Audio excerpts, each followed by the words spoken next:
تو حضرت آج کا ایک سوال ہے جو بڑا فکر انگیز سوال ہے.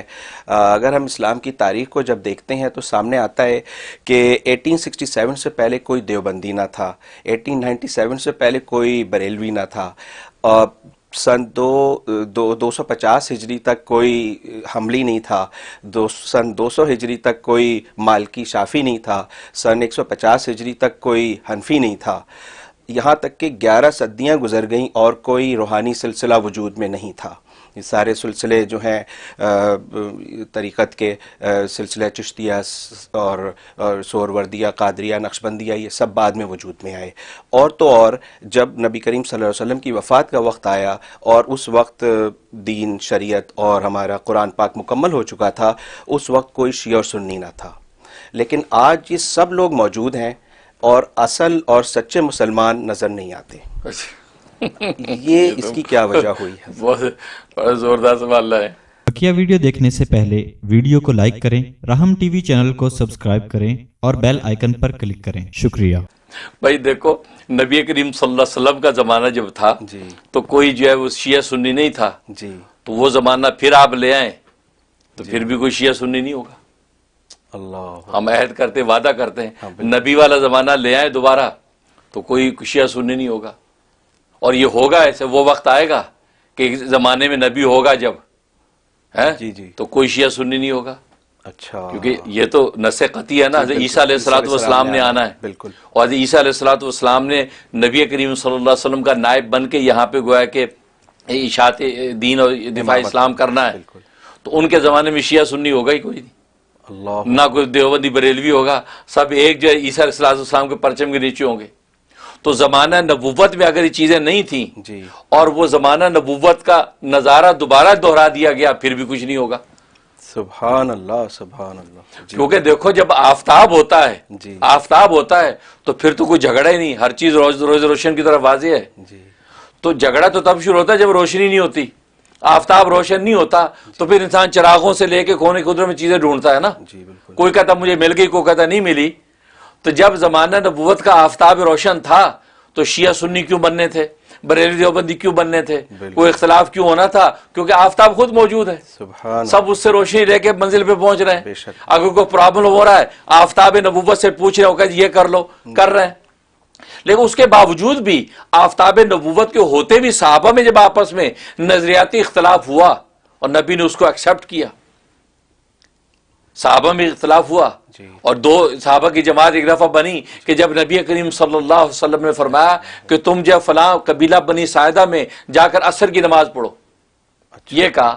اب وہ جب لشکر چلا ہے, کبھی لشکر چلا ہے تو نتیجہ کیا ہوا کہ وہ اتنا تیز رفتار نہیں چل سکا کہ عصر کی نماز کے وقت راستے میں ہو گیا, پہنچ نہیں پائے. اب اختلاف ہو گیا. بعض صحابہ کرام رضوان اللہ علیہم اجمعین نے کہا کہ بھئی دیکھو نبی نے فرمایا تھا عصر کی نماز آپ نے وہاں پڑھنی ہے تو لہذا ہم تو وہی نماز پڑھیں گے. دوسروں نے کہا کہ نہیں, وہ نماز پڑھنے کا مطلب یہ تھا کہ اتنی تیز رفتار آپ چلیں کہ آپ کو عصر وہاں مل جائے, لیکن اب ہم نہیں چل پائے, سفر کی جو ہے وہ صحبت کی وجہ سے ہم رہ گئے تو نماز عصر کا ہو گیا, قضا کی اجازت نہیں ہے, اب ہمیں یہ پڑھنی چاہیے. اب دو جماعتیں بن گئی. آفتاب نبوت کا زمانہ ہے, دو جماعتیں بن گئی. ایک نے وہیں جماعت پڑھی اپنی عصر اور ایک نے نہیں پڑھی اور وہاں جا کے عصر کی نماز پڑھی. اب جب یہ واپس آئے تو نبی کریم صلی اللہ علیہ وسلم کے سامنے سارا مدعا رکھا کہ یہ ہوا تھا. آپ مسکرائے, فرمایا تم دونوں نے ٹھیک کیا. اچھا, ماشاءاللہ. تو گویا کہ اشارہ فرما دیا, ایک نے میرے الفاظ پہ عمل کیا, ایک نے میرے منشا پہ عمل کیا.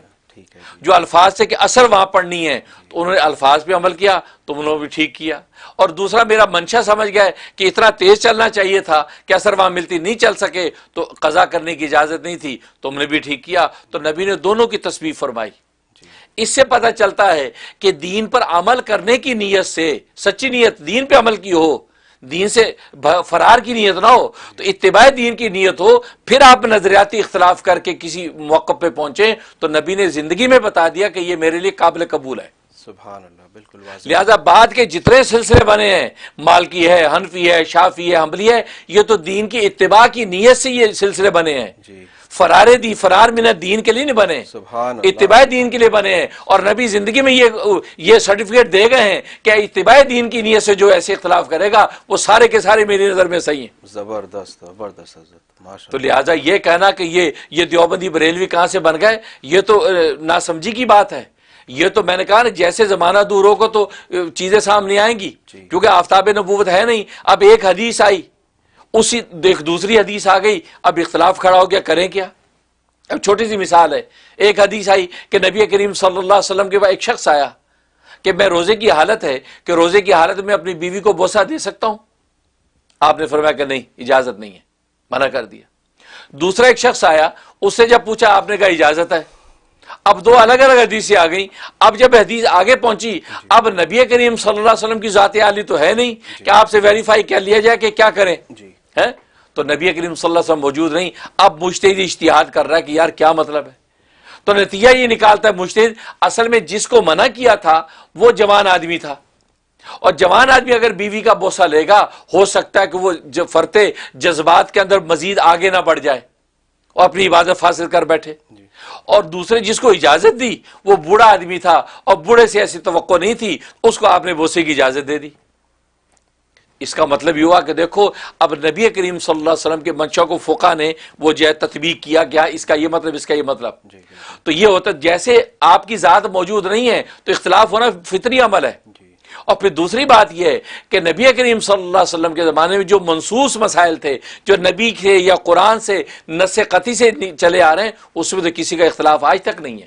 جی بالکل۔ نماز کے فرض ہونے میں کس کا اختلاف ہے؟ کیا امام ابو حنیفہ کہتے ہیں نماز فرض ہے، امام شافعی کہتے ہیں سنت ہے؟ نہیں، قطعاً کچھ بھی نہیں، سارے کہتے ہیں فرض ہے نماز۔ روزے میں کس کا اختلاف ہے؟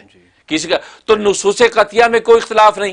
ہاں وہ مسائل جو نبی کریم صلی اللہ علیہ وسلم سے منقول نہیں ہے، منصوص نہیں ہے، اور آگے زمانے کے تمدن سے پیدا ہو گئے، اب کیا کریں؟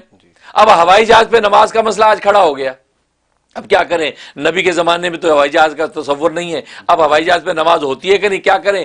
اب وہ فقہ جو ہے اس مسئلے کو لے کے نبی کریم صلی اللہ علیہ وسلم کی احادیث ہیں، قرآن کی آیات ہیں، صحابہ کی اجماع ہیں، ان میں سے استنباط کرتے ہیں، قیاس شرعی کرتے ہیں، اور کرنے کے بعد پھر ایک مسئلہ نکالتے ہیں کہ یار اس کا حل یہ ہے۔ جی، اور یہی تو کمال ہے اسلام کا۔ اسلام ایک زندہ مذہب ہے، بے شک۔ دوسرے مذہب مر چکے ہیں، وہ زندہ نہیں ہیں، ان کے لیے جب کوئی مسئلہ کھڑا ہو جائے تو ان کے پاس کوئی حل نہیں ہے۔ یہ چھوٹی سی مثال ہے، عیسائیت کے اندر جو ہے وہ پادری جو ہے وہ شادی نہیں کر سکتا، بشپ شادی نہیں کر سکتا، پوپ شادی نہیں کر سکتا، ڈیووٹی ٹو گاڈ جو ننز ہیں وہ شادی نہیں کر سکتی۔ لیکن آج کی اس دنیا کے اندر جہاں برائی صبح شام نظر آتی ہے، ہر وقت آپ کے ہاتھ میں یہ اسمارٹ فون کی شکل میں برائی ہر وقت ساتھ ہے، جذبات بھڑک رہے ہیں، کیا کریں؟ ان کے پاس کوئی حل نہیں ہے، وہ کہتے نہیں شادی پھر بھی نہیں کر سکتے۔ یہ ہے کہ آپ دیکھتے ہیں کہ دوسرے راستوں سے فساد میں مبتلا ہو رہے ہیں لوگ، لیکن اسلام زندہ مذہب ہے۔ جیسے کوئی ایسا مسئلہ پیش آتا ہے، اسلام اس کا حل نکالتا ہے، حل نکالتا ہے اور بتاتا ہے کہ ہاں تمہیں یہ کرنے کی اجازت ہے، یہ کرنے کی اجازت ہے، یہ کرنے کی اجازت ہے۔ تو نتیجہ یہ کہ اسلام جو ہے وہ تمدن کے ساتھ ساتھ، زمانے کے ساتھ ساتھ ہر چیز کا حل پیش کرتا ہے۔ تو منصوص مسائل میں تو کسی کا اختلاف ہوتا ہی نہیں، غیر منصوص جو مسائل ہوتے ہیں، جو صراحتاً قرآن حدیث میں موجود نہیں ہوتے، اس کا حل نکالتے ہیں۔ جیسے دودھ کے اندر مکھن ہوتا ہے، دودھ میں لسی ہوتی ہے، لیکن دودھ کے اندر مکھن لسی کو وہی نکالے گا جو اس کا ماہر ہوگا، جو بلونا جانتا ہوگا، اس کو جب بلوئے گا تو مکھن بھی نکلے گا، لسی بھی نکلے گی۔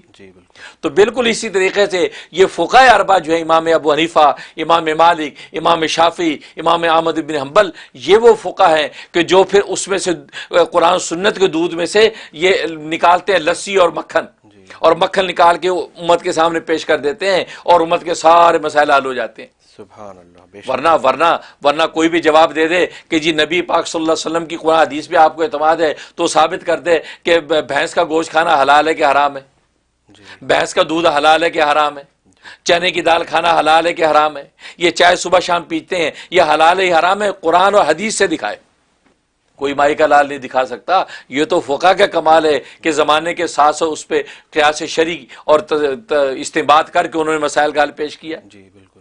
تو لہذا یہ بات کہنا کہ چونکہ اس وقت کوئی نہیں تھا اور آج سچے مسلمان نہیں ہیں، یہ تو بڑی احمقانہ بات ہے۔ اس کا مطلب خدا نہ خواستہ نبی کریم صلی اللہ علیہ وسلم کل روز قیامت میں جو اپنی امت کی کثرت پر فخر کریں گے، تو کیا وہ صرف 1,24,000 صحابہ ہی ہوں گے؟ یا بس 1,24,000 صحابہ ہی ہوں گے تو 1,24,000 تو کوئی بڑی تعداد ہی نہیں ہے.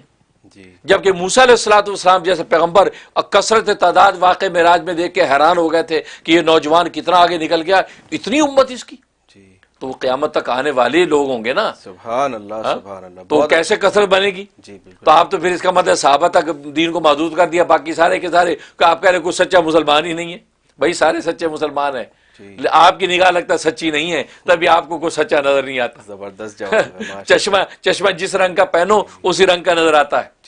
ٹھیک ہے نا. تو چشمہ محبت کا پہنو گے تو نبی کی امت ساری امت نظر آئے گی, اور عداوت کا پہنو گے تو پھر آپ کو کوئی مسلمان نظر نہیں آئے گا سچا, اس لیے کہ آپ کی اپنے چشمہ جو نگاہ وہ سچی نہیں ہے, تو تبھی سارے جھوٹے نظر آتے ہیں. ماشاءاللہ. اسی طریقے سے روحانی سلسلہ وہ تو شریعت کی بات تھی. اب طریقت کا معاملہ تزکیہ وہ یزکیم نبی کریم صلی اللہ علیہ وسلم کا وظیفہ ہے. تو تزکیہ نفس کے حوالے سے اب زمانے کے اندر ساتھ ساتھ جیسے جیسے مسائل پیدا ہوتے چلے گئے تو وہ جو مشائخ سلسلہ اس کے تجویز کرتے رہے, علاج اس کی تربیت کے طریقہ کار نکالتے رہے. وہ سب اتباع شریعت کے لیے, وہ تزکیہ نفس کے لیے, وہ نفس کی آزاد کرنے کے لیے نہیں بلکہ نفس کو پاک کرنے کے لیے وہ نئے نئے طریقے نکال رہے ہیں. کیونکہ نیت پر فیصلہ ہو رہا ہے, اور نیت یہی ہے کہ وہ تزکیہ نفس کے ذریعے سے اللہ کو پانا چاہتے ہیں.